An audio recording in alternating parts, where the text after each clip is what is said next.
expected Ronaldo to host this after Portugal announced their new coach. मैं आपको 3 ऐसे left wing बताता हूँ जो गेम में बेस्ट भी और बजट में भी। नंबर 3 पे आता है 118 इवान पेरिसिच का ये वाला कार्ड। भाई इसकी परफॉर्मेंस भी एकदम कमाल की है। अगर आप एफसी में न्यू है और आपको एक लेफ्ट विंग चाहिए तो गाइस आप इसको क्लेम कर सकते हो। उसकी प्राइस सिस्टम तोड़ देंगे।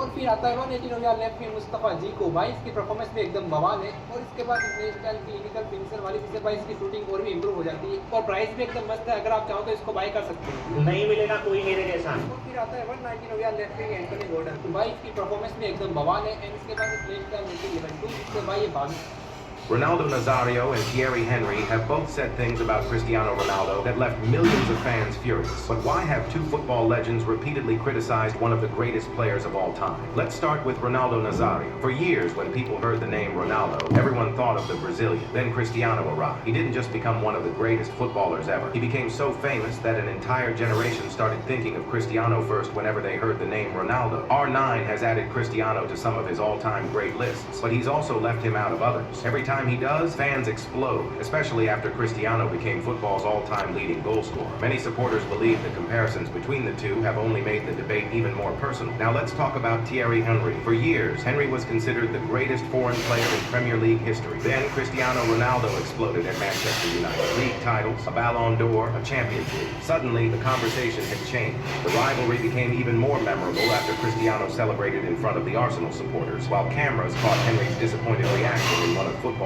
most famous photos. Since retiring, Henry has often questioned Cristiano in GOAT debates and has sometimes ranked other players above him, which has repeatedly frustrated Ronaldo fans. Ronaldo Nazario and Thierry Henry have both said things about Cristiano Ronaldo that left millions of fans furious. But why have two football legends repeatedly criticized one of the greatest players of all time? Let's start with Ronaldo Nazario. चलो अब देखते हैं तुम कितने ज्यादा rare हो। सबसे पहले स्विमिंग। अगर तुम्हें तैरना आता है तो तुम दुनिया के केवल 45% लोगों में आते हो। अब अगर तुम्हारी उम्र 20 साल से कम है तो तुम सिर्फ 33% लोगों में आते हो। और अगर तुमने कुत्ता पाल रखा है तो भी तुम रेयर हो, क्योंकि दुनिया के केवल 33% घरों में पेट डॉग है। मैंने भी एक कुत्ता पाल रखा है, वही मेरा दोस्त। एक नंबर का वहाँ कुत्ता इंसान। केस छोड़ो, अगर तुम अपने अंगूठे को ऐसे मोड़ सकते हो तो तुम दुनिया के सिर्फ 25% लोगों में आते हो। इसे हिचकस थंब बोलते हैं। जिंदगी में अगर एक बार भी एरोप्लेन में बैठे हो तो 20% लोगों में आते हो। अगर तुम अपना सारा काम सारा लेफ्ट हैंड से करते हो, मतलब लेफ्ट हैंडेड हो, तो तुम दुनिया के केवल 9 से 10% लोगों में आते हो। अगर तुम कतई खंबे हो, मतलब 6 फीट से ज्यादा लंबे हो, तो सिर्फ 1% लोगों में आते हो। और अगर तुम 29 फरवरी के दिन दुनिया में टपके हो तो केवल 0.06% लोगों में आते हो। और ये रहे बाकी सारे रेयर। चलो अब देखते हैं तुम कितने ज्यादा रेयर हो। सबसे पहले स्विमिंग। अगर तुम्हें तैरना आता है तो तुम दुनिया के केवल 45% लोगों में आते हो। अब अगर तुम्हारी उम्र 20 साल से कम है तो तुम सिर्फ 33% लोगों में आते हो। The match finished 60 minutes ago. Even the net's cleared up. None of these fans are leaving. Even the players are starting to notice. Players are filming it. Look, McAllister's filming it. Even the players are impressed at this point. It's been 90 minutes after the game. It's been so long in the stadium. Even the players are leaving. All the fans are coming to join us.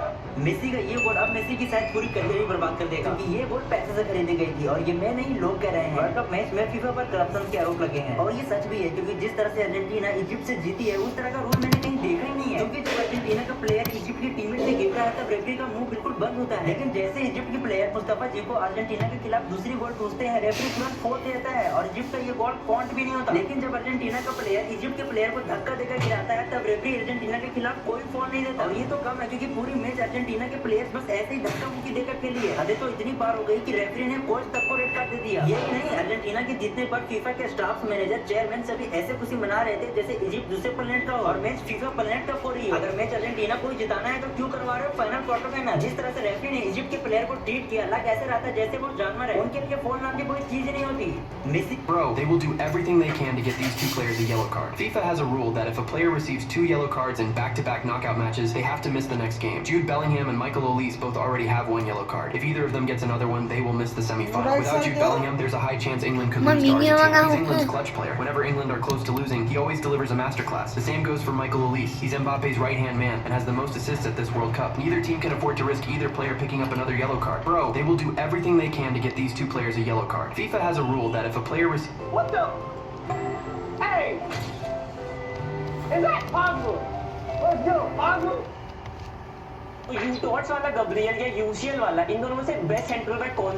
है। मजाक share कि दोनों का stats में ना बस 19-20 का फर्क है, लेकिन परफॉर्मेंस दोनों की सेम है। प्लेयर्स नहीं है, जेलों से भागे हुए हैं। जो 36 मुल्कों की पुलिस है ना, ये इनको ही ढूंढ रही है। क्योंकि नॉर्मल सेंटर में बॉल को पकड़ते हैं, बॉल छीनते हैं, हो गया।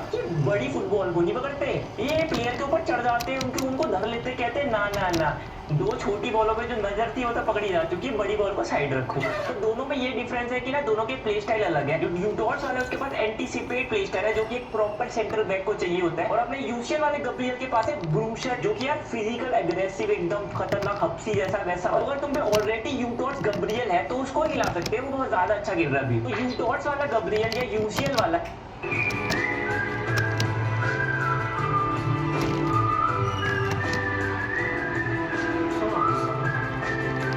रोनाल्डो फैंस ये क्लेम करते हैं कि फीफा मेसी को सपोर्ट करता है, पर क्या ऐसा सच में है? अभी 3-2 से हारने के बाद इजिप्ट के कोच हुसाम हसन ने ओपनली बोल दिया कि भैया रेफरी और एसोसिएशन अर्जेंटीना को फेवर कर रहे हैं। जब इजिप्ट का एक गोल डिस्क्वालीफाई कर दिया गया था, मोहम्मद सलाह को पेनल्टी नहीं मिली और मेजर डिसीजंस अर्जेंटीना के फेवर में लिए गए। अब ये कोई पहली बार नहीं है, 2022 के वर्ल्ड कप में भी सेम एलिगेशंस लगे थे फीफा पे कि अर्जेंटीना को 5 पेनल्टीज दी गई थी और क्वार्टर फाइनल्स में मेसी को